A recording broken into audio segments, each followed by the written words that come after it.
Hello everyone, welcome to the Yarn and Ewe Girl Podcast. I'm Janine, also known as Yarn and Ewe Girl, and this is my channel where I talk to you about all the crafting and knitting and whatever it is I'm involved in along those lines. It's mostly knitting, so I hope that's why you're here. I am coming to you from my home in Vancouver, Washington, where I live with my husband and our two boys and our dog and cat. And yeah, it is Friday, February 8th. I was watching the news this morning, and we may end up getting a little bit of snow this weekend. So I've been already getting notifications that things will be canceled this weekend that we were planning on doing. It sounds like here in the Northwest, we aren't really very well equipped for bad winter. We get a little bit of snow here and there, but most of us don't know how to drive well in it. The city doesn't have the right infrastructure or setup to help kind of combat and deal with the stuff on the roads. And so when when snow happens, people get a little, everything gets a little squirrely out there. So they tend to cancel things ahead of time, even just on a winter weather advisory, which is what we have right now. It's supposed to start snowing tonight. So tomorrow, my husband and I were supposed to go to a sweethearts dinner at our church, and that's not going to be happening. I just got the email this morning saying that because of the weather, they will be canceling it.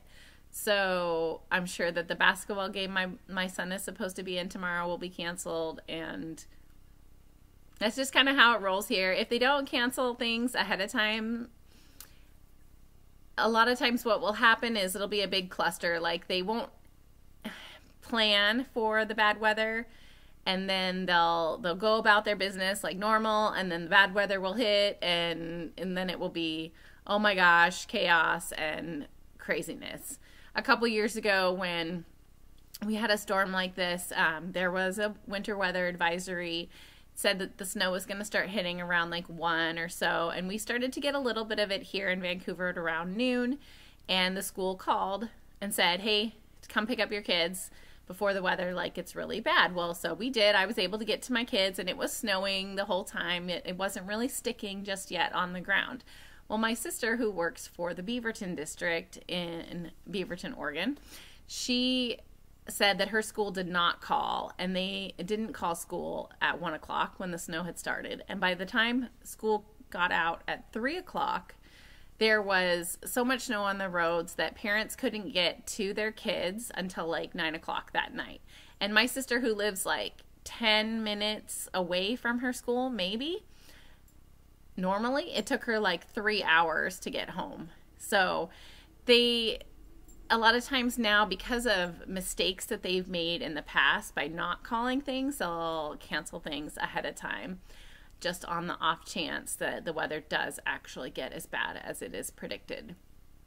So it's definitely not anything like the Midwest. I cannot even imagine what you all went through like in Chicago and those areas of the country where they had below zero, like -20, felt like -50 degrees.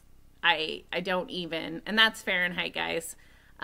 So I can't even imagine. My brother-in-law, his sister lives in Chicago, and they were doing that boiling water, throw it in the air, it turns to snow kind of challenge, which obviously they were telling people not to do that.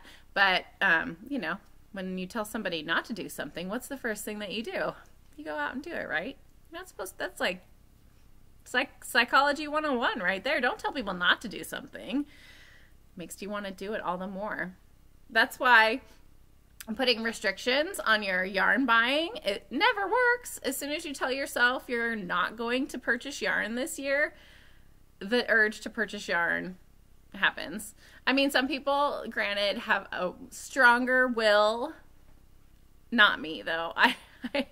I can't tell myself I can't have something because then I want it right away. But anyway, enough about that. Enough about the weather forecast here. I am sitting by the window, though, hoping that it starts to snow soon, because I do love the snow. I love having a couple days off, which is the plan. Like the next couple days, don't need to work, so I don't need to worry about going anywhere or, you know, making sure, you know, my kids are safe. We're all going to be home and we're going to be cozied down and just playing probably games here and hanging out. Speaking of games, have you guys seen the new Kickstarter? It's been funded now, but it's the Knitting the Card game. Very, very excited about this. So if you go on Instagram, it is Knitting the Card Game on Instagram. I think there's a hashtag for it that is that, and I think the person who is creating it is also knitting the card game, and I'm very, very excited about it. It looks so fun. I went to the Kickstarter and I backed it, but let's see, there's a couple different options where you can back it, which is pretty cool. So you can donate a certain amount, and depending on your level of donation, it determines like what you're going to get. So I bought where I get a copy of the game and some enamel pins and stickers or something, but there's different levels. It looks really fun, and you guys should definitely check it out. I'm a huge game fan. I love board games. I love card games. So when I saw this, it looked pretty cool. And it looks like you have like a blocking mat as like your game board. Each person has a blocking mat, and then you get cards that are project cards, and then there's yarn store cards, and then there's cast on cards, it looks like. And I'm guessing, and I don't know like obviously the whole shtick right yet, but it looks like maybe the goal is like you get project cards and you have to go to the yarn store and collect certain amounts of yarn cards in order to cast on the project that you've got, and then the more projects that you can cast on or complete, maybe that's the person who wins. I don't know, but it looks really cute and you should check it out. It's definitely been funded. I think funding for the project happened in like 8 hours, and so that's really, really cool. So if you do still want one, the Kickstarter campaign is still going for another couple weeks, I think. So you can get in on that if you're interested. So it's Knitting the Card Game. It looked really cool. I found out about it from Michelle from the Naughty Knit Witch. She had posted a repost of it on Instagram or something like that, and it looked really fun. And because I'm such a big gamer, yeah, I wanted it. I asked my family, obviously I live with just boys, and I don't live with any knitters. It's so sad to me that I don't have anyone in my family who knits. My dad has started to crochet, which I have showed you guys that. I've talked about that before. He started to crochet again, but I see all these sister podcasts like Stephanie and Rebecca from the Mean Girls and the Cozy Up Knits girls up in Canada. They, 4 sisters, they all knit. They all help each other out with their projects. Like if somebody doesn't want to work on a stockinette portion of their project, they like pass it on to sister over here and she'll do it, and the other, you know, they'll trade back and forth. And I really am sad that I don't have that. I'm just me by myself. I've tried so hard so many times to get my twin sister to pick up knitting and do it with me, and you know, she doesn't. And then most of the people that I know, most of my friends outside of you know, my family, don't do anything like that either. Most of my like older friends, like obviously I've met a lot of people in the community who do knit, but somebody that I see like on a weekly basis or hang out with on a weekly basis and I'm comfortable with, none of those people are knitters. So it's pretty cool, you know, to see that. I don't even know where I was going with that. I just was sad that I saw all those siblings that share their knitting, and I don't have that. Oh, no, I remember. I totally lost my train of thought. So I was talking about knitting the card game and how I asked my family, my husband and my sons, if they would play it with me. And they're all like, ho hum, I'm not so sure. And I told them that they're going to have to play the game with me because I'm not going to have anybody to play with. No, but I got the game a while back. I'd gotten a game, Patchwork. I think I'd watched Amy Beth, Fat Squirrel Speaks, her podcast one day, and she likes board games quite a bit as well. And she was talking about a bunch of different games that her and her family had been playing at the time, and she showed one, and it was called Patchwork, and it's like you have a quilt board, and you have these Tetris style pieces where you're trying to like fill up your quilt board, and it's a 2-player game. It's very fun, very Blocus style or Tetris style, where you have to, it's a lot of spatial dimension and stuff like that. And so Matt plays that with me a lot because there's good strategy there, but the actual pieces and the actual board, it's like a quilting board, and you have all these different patches and different fabrics and buttons and things like that. So he plays that with me. So he said he would play knitting the card game with me too. So I'm excited about that. Off on a tangent though about knitting the card game.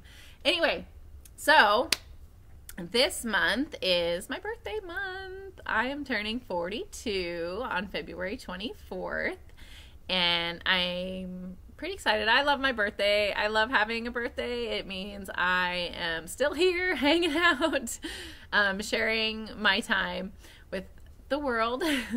And this year for my birthday week, so from like the 17th to the 24th, I'm going to be having a huge pattern sale. I'm going to have everything off. Every pattern I have in my Ravelry store will be 42% off, since that's how old I'm turning this year. And it's kind of like, I don't know if is it your golden, it's not your golden birthday, because your golden birthday would have been like when I was 24, would have been my golden birthday, right?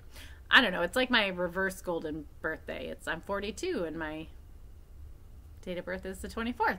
So anyway, I'm going to have all my patterns off for 42% off, and it's going to be for that week only. So if you are interested in any of my patterns, or you've seen anything that you've liked, and you just haven't gone over and gotten it, that'll be the time to do it, because you'll get a really screaming deal at that point. So 42% off that week only though. And then I did just release my Coveted hat pattern. So that is this is the Coveted hat. It is a bulky hat. It is now available on Ravelry, whatever oh my God, you guys. Seriously, I can't even talk right now. Anyway, Coveted hat. It uses a bulky weight yarn. This one is my heavy metal bulky. That's what I'm calling the base. It's a 100% superwash merino. There are kits in the shop for this yarn. If you buy a kit, there's a few kits available. If you buy a kit, the pattern is free. So you'll get a full skein of the gray and about 33 to 34 grams of the multi, and it's enough to make an adult hat with a little bit left over, depending on how big your pom-pom is. So if you are interested in that, there's also a navy blue version where you have a navy blue base with the like rainbowy multi. So those are available in the shop. The pattern comes free. It will be a digital download that should come to your email after you make the purchase, and then I will mail out the kits to you guys as well after that. And then if you just want the pattern is available on Ravelry until the 14th for 20% off. So 20% off for just a new pattern release, that's through the 14th. And then if you wait and you want to get 42% off, that's going to be the next couple days later. So, but right now, and if you want, there's kits available in the shop. There are only a couple kits of each color, so if you are interested, you might want to go over and grab those because they can go pretty fast. So anyway, Coveted hat is up on Ravelry and Live, and it has 3 sizes. So it has infant, child, and adult. and this is the adult size. And it's just like a beanie style hat. So I'm going to take my glasses off and I'll kind of put it on and show you guys again. I know you guys saw this last time.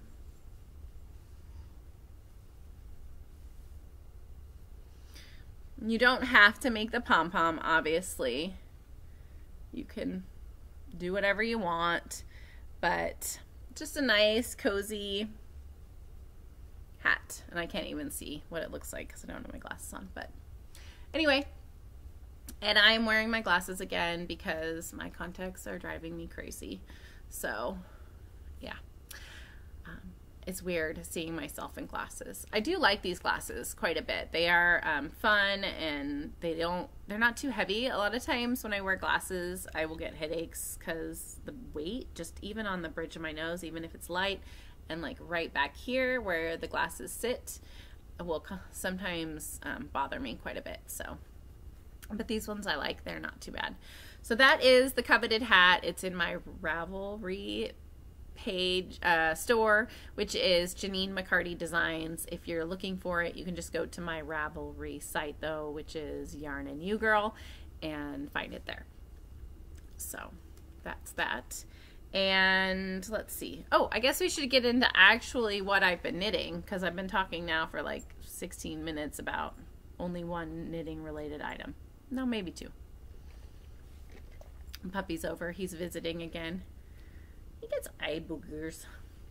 I don't know what it is about light colored dogs. I feel like they get eye boogers more than dark colored dogs, but maybe it's just so you can see them more. Anyway, I don't know why I'm talking about his eye boogers. That's really entertaining for you guys, right? Okay, so I have a finished object, and it is a pair of socks. It is, I showed you guys last time. Okay, puppy. I showed you last time. I had started this one, and it is based on the Coveted hat pattern. This is a new sock design. I'm writing up the pattern right now. It's called Envious, and it is based off of that Coveted hat. I liked the idea of that pattern. I liked the idea of striping with and having the texture on a sock. What I was really hoping for was that my 120-gram mini would be enough for 2 socks, and it was not. It was almost enough. So I got all the way done on the other one. I got every single stripe is a colored one, and I got the heel as the multi, but then I had to do a lime green toe because that's all I had. And I felt like, oh, well, it kind of goes. It's funny, though. They're the exact same size. The toe is the exact same size. Obviously, the socks are the exact same size. But when I put them on my feet, and it's all optical illusion, the one with the lime green toe looks bigger. It looks like it's a bigger toe. It's because, you know, it's brighter, and optically it looks larger. It's just my mind playing tricks on me. But these are, I'm writing up the pattern right now. Like I said, I was hoping that it would be enough with the 120-gram mini, because a lot of times you'll get a sock set that will have, you know, a full 100-gram and a little 20-gram mini to go with it as like a contrast. That's great, but it didn't work out. So I'm thinking I might put together 2 20-gram mini kits, but I'm not sure. You can always use like leftovers from another sock as your contrast. Pretty much we all have usually plenty of leftovers from sock patterns. Even if we did just a solid color, there's usually, all you need is about 30 grams for the heels and toes and all the stripes. Or you could just mix it up and do different colored toes, different colored heels, different colored stripes, whatever you want to do with these socks. I do need testers for them. I am writing the pattern right now, so I'm not completely done with the pattern write-up. But, yeah, if you're interested in testing the socks, let me know. I did these on a US 0, but I'm writing the pattern for US 1s because I know that most people just use a US 1 for their socks. At least I would say not most, but fair number of people use ones, and I fluctuate between ones and zeros depending. Oh, I have a hair in my eye. Anyway, so these are Envious, and they will be coming out soon. Probably, I was gonna try to get them done for the Puyallup show, but I'm not sure if I'll be able to get them done in time, especially with other stuff going on. So we'll see. But did I tell you guys I have the Puyallup show coming? So I've already done my intro like 5 or 6 different times, and I cannot remember if I told you guys. I don't think that I did. Oh my gosh. If I'm repeating myself, just like skip forward to the next bit. I will be at the Sew Expo in Puyallup. It is from February 28th to March 3rd, and Thursday through Sunday of that week. And I'm in booth 333. I think it's the exact same booth I was in last year. If you want to come visit, please come and say hi. I am busy getting ready for that right now, and I would love to see you all. So come and say hi, and yeah, come visit. There's going to be, it looked like a couple different knitting booths there this year. They always have a little bit more than the one, the Quilt Craft and Sewing Festival. I think I was the only knitting booth there that time. They do have a couple, like Maker's Mercantile's going to be there, and that's the only one that I remember off the top of my head. But I was looking through the vendor list, and there are a couple other knitting ones that are going to be intermingled. So it won't just be all fabric, it will be knitting as well, which is cool because you can do a lot with yarn, and it's definitely a fun thing. So that is my only finished object, those socks, but I probably won't have the pattern ready until after the Sew Expo. That was the whole point of that little blurb. Anyway, coffee break. Okay, so the next couple things I am going to show are other works in progress. Let's see, this one you guys have seen. This is my new sweater design that I am working on. I have gotten quite a bit further on the body. I finished the 3rd skein of yarn and added in the 4th, and I think looking at it and measuring it up against another sweater that I have, I need to do at least another like 5 inches, I think, on the body. And so I think I'm gonna do maybe another, I was looking at seeing like how big the repeats are, maybe another full repeat, and then maybe starting the cuff or the hem, whatever you want to call it, at the bottom. So I think that'll be pretty cool. I had sort of set this aside for a while because I was frantically trying to get those socks done, and I was really feeling the socks, and plus I didn't have that 4th skein of yarn wound up. I don't know if any of you guys do this, but I like wind a lot of times as I go because I don't necessarily, it's a lot of work to wind like 6 balls of yarn for a sweater, right? So I just wind a couple and get started, and then when I run out of those, I'll wind a couple more. Well, I got a little lazy between, you know, I ran out of that 3rd ball of yarn, and I didn't have the yarn wound up, so I wasn't really ready to, like, I put it aside and went and did something else. But I feel like a lot of my sweaters have sort of, I've started and I am not finished, and I'm really wanting to finish this. I don't want it to end up hibernating for so long. Like, I ended up this weekend just yesterday pulling out my Shusui shrug because I just don't think I'm actually ever going to work on it. So I pulled it all out, and it was kind of sad, and now I'm not sure what I'm going to do with that yarn, but they've just been sitting there. These things have just been sitting there for months and months and months, and I'm not working on them. I'm not interested in working on them, and I just think I need to move on. So I don't want to get, I don't want to lose interest in this sweater. I want to finish this sweater. So this is in Brooklyn Tweed Loft in the Tartan colorway. It is this lovely, lovely blue. And Brooklyn Tweed Loft is a fingering weight woolen spun yarn.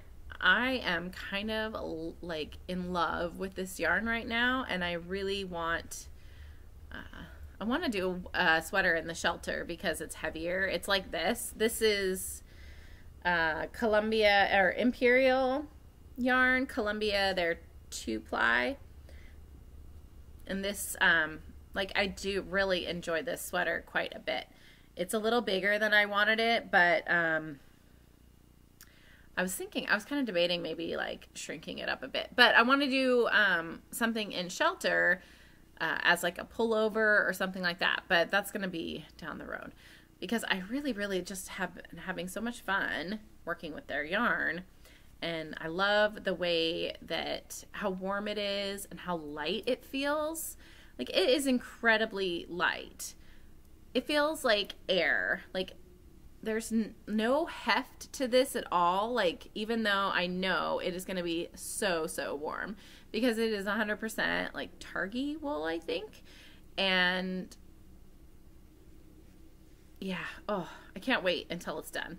It might be a little, like, it's not scratchy necessarily, but I probably would have to wear like a long sleeve underneath it just to make sure that it didn't bother me. I do sometimes get a little sensitive, like around the neck with wool stuff. Most of the time I can manage it. There are a few things, like a few of my shawls and stuff that I made that have gotten that feel a little scratchy. It depends on, I think it depends like on the day and how sensitive my skin is feeling at the time.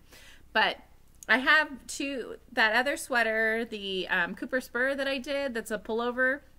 It's like a layering piece and it goes on top of like a long sleeve shirt. And I love that sweater so much. I wear it all the time.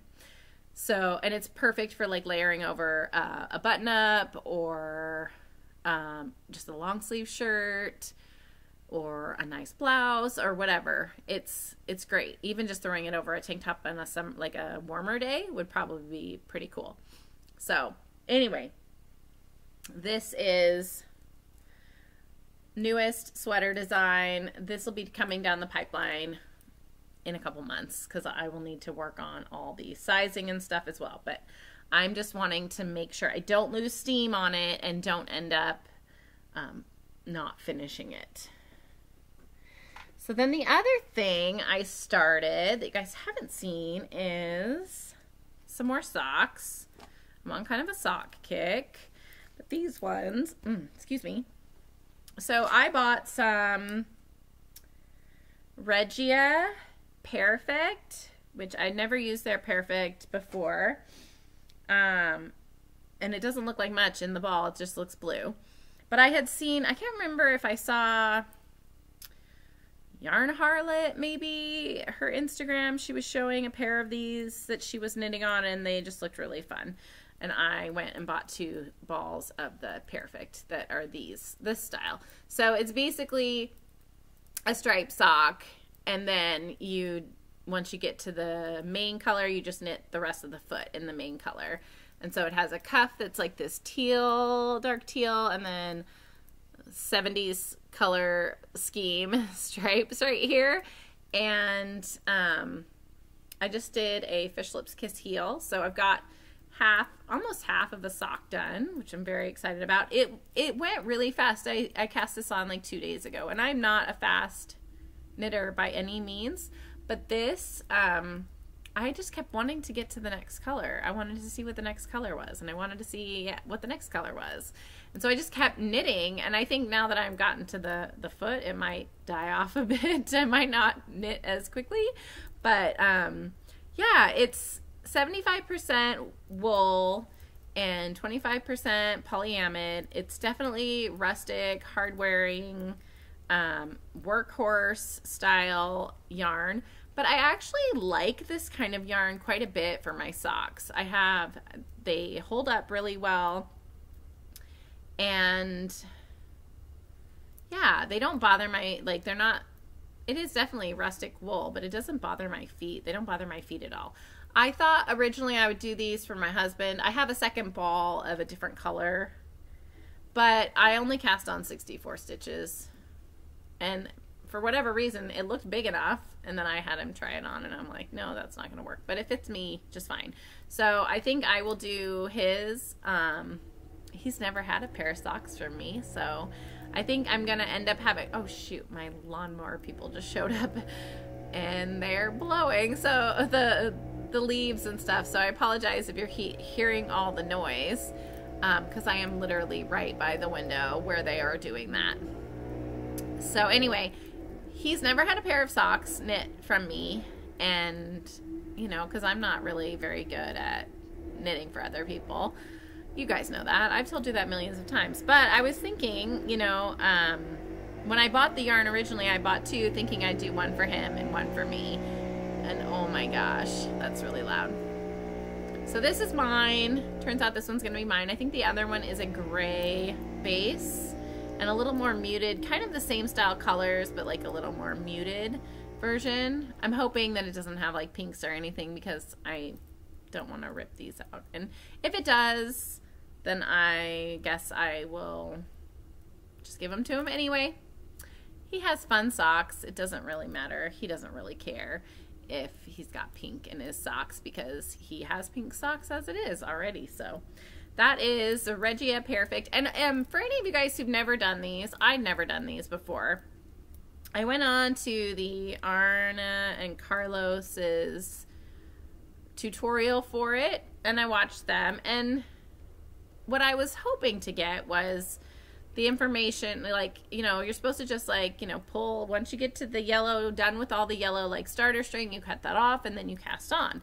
Well, I cast on long tail cast on, and I don't ever measure, you know, and I think what I did with this one is I actually measured how long my tail was from where I made the slip knot, and then I cast on. So that way when I go to do the second sock, I will measure the same amount to the slip knot, and that way it will be perfect. You know, it will be actually be perfect.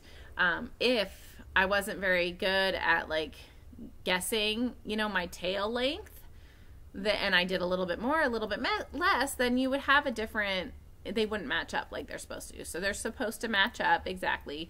But I think the best way to do that is to make sure that you measure your tail, especially if you are doing a long tail cast on. If you are doing like a knitted cast on, then I think that you have a little bit more control over that, because you already have like your tail set up, if that makes any sense. But I do a knitted cast, or I do a long tail, or God, I can't even talk, you guys. I do a long tail cast on and not a knitted cast on or a cable cast on or anything like that. So I think that with that, it'd be better if you measured your tail before you started doing your cast on. Anyway, for what it's worth. That's that. I had not done those before. I have not done these before. I have not done any kind of the Pairfect stuff before. It seems pretty cool. I was kind of excited about it. So that is that work in progress. And then I've been wanting to do, I've been going through my stash and like eyeballing some of my different colors and putting things, color combinations together to do a Vertices Unite shawl. I think Stephanie might have been wearing hers, or Rebecca might have, maybe she was wearing the Marled Magic shawl. The last time I saw them, which was at Fiber Fusion in October. But it could have been, one of them I thought had worn their Vertices Unite. I'm not sure. But anyway, I've been wanting to make one. It looked like a fun shawl. And I have the Stephen West Best Knits, like book 1, the shawls book 1. And so it has the Vertices Unite pattern in there. And so I thought, okay, I'll look and see if I can put together 5 yarns from my stash. So let me show you guys what I did for that. So, and I've caked them all up so that I don't have to worry about running out, you know, or losing steam in the middle of the project. So this first is my color A. It's gonna fall off. I've just basically barely started this. So color A is this light. It's from Hula Hut Yarns, Apple Blossom. I think it's a silk something or other base. Let's see. The Luau Silk, which is 80% superwash merino and 20% Tussa silk, and 4-ply fingering, and it's the Apple Blossom colorway. It's kind of has a light, like minty green base, slightly minty green, I think. Let's see if I can put this back so I don't lose it. I'm so bad, and I always lose my ball bands. But and then these very, very gentle light speckles. It's really beautiful. So that is my color A. Color B is also Hula Hut Yarns. This is the Oahu sock, I think. Let's see what it says. Yeah, oh, Ohana sock. 100 grams, 460 yards, 4-ply, 75 superwash merino, and 25% nylon. And this is the seaglass colorway. I got these two at Fiber Fusion when I was there with Stephanie and Rebecca and Chip and Aaron. So those are guys from Fiber Hustle. So I got these when I was there, and I was thinking I would do a speckle and pop, but I kind of want to do a Vertices Unite instead. So I got those two thinking, oh, okay, I'll do some kind of shawl with those. But then I was going through my stash and trying to come up with some combos to go with it, and I decided I like this one. This is from a pink it's called Jubilee. It's from Junkyarn. It was a sock club that she had done. It came with a little mini. She had done women superheroes, and this one was the Jubilee colorway, and I thought it went really well with these guys. You know, if you can see that, I don't even know. So that's my color C, and it's a little bit brighter in real life than it's showing up here. It's kind of washing out a bit. Let me see if I can get it to brighten. No, you can't really tell. It's definitely brighter and not as like pale pink as that. But it's got some nice bits of orangey yellow, dark purples. It looks really, really fun. So there's that one. And color D is this bright turquoise tealy one from Mad Science Yarn. Their test tube fingering. Oh, and I think, sorry, let me start over again. I think this Junkyarn one is 75-25. So 75 superwash merino and 25% nylon. This Mad Science Yarn test tube sock, 80 superwash merino, 20% nylon. This is the Electromagnetic color. This was gifted to me by Mad Science Yarn when I did a Get Your Yarn Wishes Granted last year. She sent me 3 different skeins, and I thought this one went kind of in the same tones as that one. So that's color D. And then I have my last one, which is from Dog Star Knits. The Snozberry Sorbet color, and it's also 75-25 fingering weight, and it's this lovely like purple color, and this is going to be color whatever the 5th color is, E. Yeah, so that's that one. So let's see if I can get them all up here, hold them all together, and you guys can see what I was thinking. And I think that will look really pretty, hopefully. So anyway, yeah, it's not coming up as bright. But I was also kind of laughing because I was looking at some of my other Stephen West projects, and they're all like pink and blue and purple. We like the colors that we like, right? Like, there's nothing wrong with that. There's no problem in having the same color shawl over and over again. Anyway, so I've just started. I have a baby shawl right now, a little beard basically. And this is done on doing this on my Chowgu. I had to reclaim these needle tips from a sweater that I had lost steam on over the summer. So this is what I've got so far. Just for section A, just started basically. Nothing major yet, but I'm excited, and this will be kind of nice, mindless. All the design work that I've been doing has been, it makes my brain hurt sometimes, so I just wanted to have something that I didn't have to think about, that I didn't have to worry, write down everything, because I'm working on the sweater, and I still have my shawl that I'm working on too, so I just wanted some mindless things. So the vanilla socks are great for that, and this is going to be another kind of like palette cleanser, basically. Sometimes you need that, and I wasn't going to cast on anything new, but I decided that, I'd finished a pair of socks, so I could cast on another pair of socks, and I had ripped out a project that I wasn't going to work on, so then I could cast on another one. So I'm really, really excited about this one. Again, the pattern is Vertices Unite by Stephen West. I don't have much to show for it yet, but it is getting there. It is getting there. So I think that is all I have today for knitting, and I hope you all have a wonderful weekend and stay warm, and we'll see you guys next time.